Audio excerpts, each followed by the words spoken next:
नमस्कार स्वागत करुच्ची आज मुख्य गुरुत्वपूर्ण खबर को आपण दर्शक बंधु एवं आम हस्तगत होता खबर रही बंगोपसागर में सृष्टि होता लघुचाप संपर्क में तो जाना लघुचापटी बंगोपसागर में क्यों स्थान में सृष्टि होती यह ओडिशा उपर किभली भाव में प्रभाव पकाइब एवं क्यों क्यों स्थान को भारी वर्षार संभावना रही लघुचापर गतिपथ किभली भाव में रही क्यों स्थान में यह स्थलभाग छुईब स्थलभाग छुईवा समय वर्षार परिमाण किभली भाव में थिबो एवं पवन बेग किभली भाव में रहिबो से संपर्क में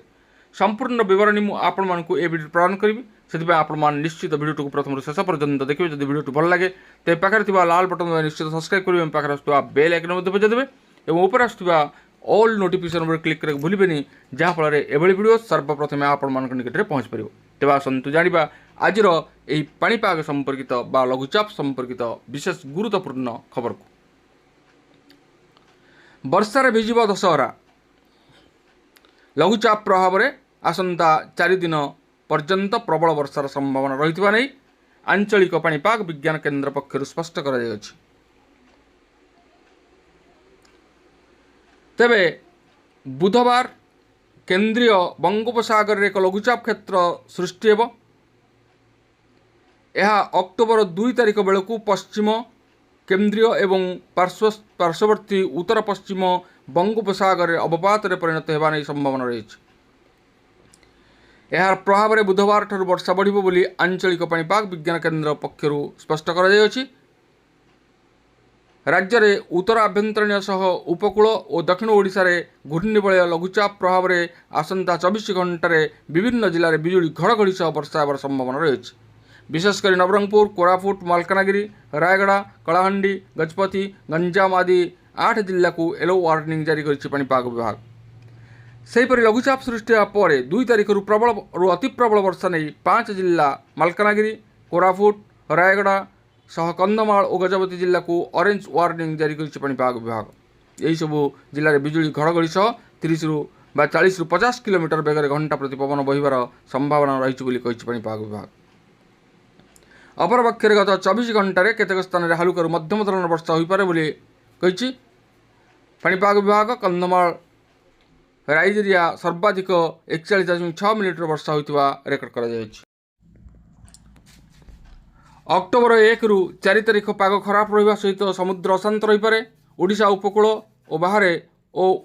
उत्तर एवं केंद्रीय बंगोपसागर में पवन बेग घंटा प्रति 35 ରୁ 45 किलोमीटर और स्थल विशेष में 55 किलोमीटर छुई पारे एणु यही समय मत्स्यजीवी मानक समुद्र को माछ धरने जावाक बारण कर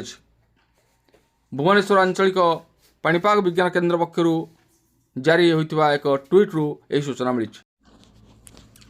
पूर्व केंद्रीय बंगोपसागर एवं यार पार्श्ववर्ती अंचल में सक्रिय घूर्णिबलय प्रभाव में पश्चिम केंद्रीय बंगोपसागर अंचल में एक लघुचाप क्षेत्र सृष्टि होती पाणीपाग विभाग पूर्वानुमान अनुଯାयी परवर्ती समय लघुचाप पश्चिम उत्तर पश्चिम दिगरे गति करिब पर अधिक घनीभूत होई अक्टोबर 2 बेलू पश्चिम केंद्रीय एवं यार पार्श्ववर्ती उत्तर पश्चिम बंगोपसागर अंचल में अवपात परिणत हो